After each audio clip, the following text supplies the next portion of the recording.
CBS 46 News presents Public Affairs on Peach. According to the U.S. Department of Health and Human Services, 1 in 3 children in the U.S. are overweight or obese. To help combat this increasing trend, students in the Atlanta area are learning the importance of fitness. Good morning to you. Thanks for watching Public Affairs on Peach. I'm your host, Adam Murphy. Teaching children about proper eating and physical fitness is key to a healthy lifestyle. But the main thing, it has to be a lot of fun. And joining me now, some special people here. We have Chris Carneal and Lindy Carneal, the husband and wife duo who created Boosterthon Fun Run. Tell me a little bit about the program and what you guys do. Yeah, well, thanks for having us, Adam. We love Atlanta. We're honored to be here. This is our 13th school year, of serving schools through the Boosterthon Fun Run. And you said the word a minute ago, and it's in our name. It is fun. We want it to be fun. We want fitness to be fun. So we work with about 80 schools here in Atlanta and schools all over the country, putting on a fitness fun run that also doubles as a fundraiser for elementary schools. What was the inspiration? Well, we started this in college 13 years ago. I actually played a little bit of baseball and then did baseball lessons with kids. And one day, one of the students that I was tutoring and teaching baseball lessons to, school got out. He said, "Hey, coach, you want to buy?" And he gave me that infamous catalog with cookie dough and wrapping paper and magazines. And I thought, this is what I did when I was a kid. There's got to be a better way to raise money than selling stuff, especially stuff that maybe increases obesity or it's exclusive.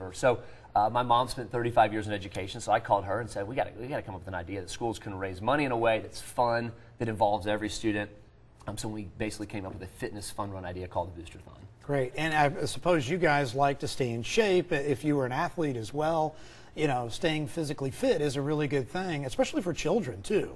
Yes. And if you can make it fun and engaging, and it doesn't feel like it's a strenuous fitness activity, but something that's fun, students will participate at a high level and be engaged in it. And so tell me about the program and when it is and how you guys work with these schools and so forth. Sure. Well, like I said, we started about 13 years ago. You're going to talk a little bit about those first few years, how we got to Atlanta. The beginning years were lots of fun. We had clients all over the Southeast, so we were driving all over the place, learning lots about different schools, different cultures of schools, what schools needed, what needs they had, and how we could best serve them.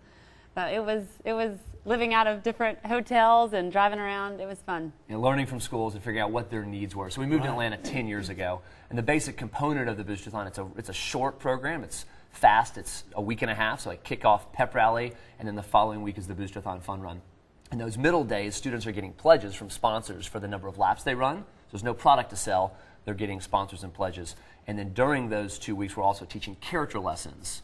So students can be inspired to live better lives and lives of character. And I presume the fun run or the Boosterthon Fun Run is at each individual school. That's right. It's on campus during school hours. We set up what we call the Boosterthon Speedway, tunnels and tents and flags waving and speakers, and it's our team hosting and emceeing. I mean, doesn't feel like a fundraiser. It feels like a carnival event.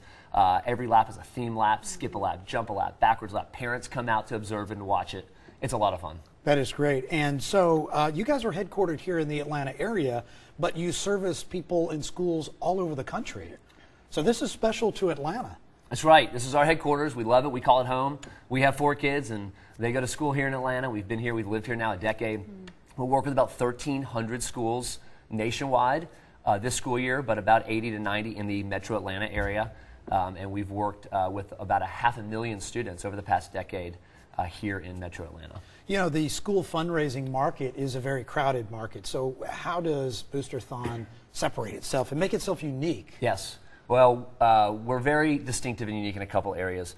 One of which, and I think probably the primary reason, is schools are saying we need to do a fundraiser.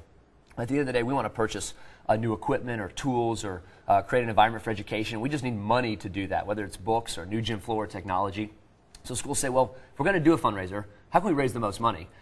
So we're very proud of the fact that we'll raise schools on average, some do far more, 70% more than their best ever product sale. So basically it's 2 fundraisers in one over the course of a week. In fact, over the past 10 years, Atlanta schools have profited over $18 million. Just Atlanta schools, school profit over the past decade through the Boosterthon. So we're really excited about that. Lindy, you've seen a lot of change, I'm sure, over the decade. Talk about that and where this organization has gone and how it's made a difference. Yeah, well, we've learned a lot as we've grown, and really just being in schools, hearing what they need. I mean, some of the things that we love about the program is that It's all inclusive. Every student gets to participate, whether they were able to do that financially or not. Everyone's included. They all get to be part of the team for the week.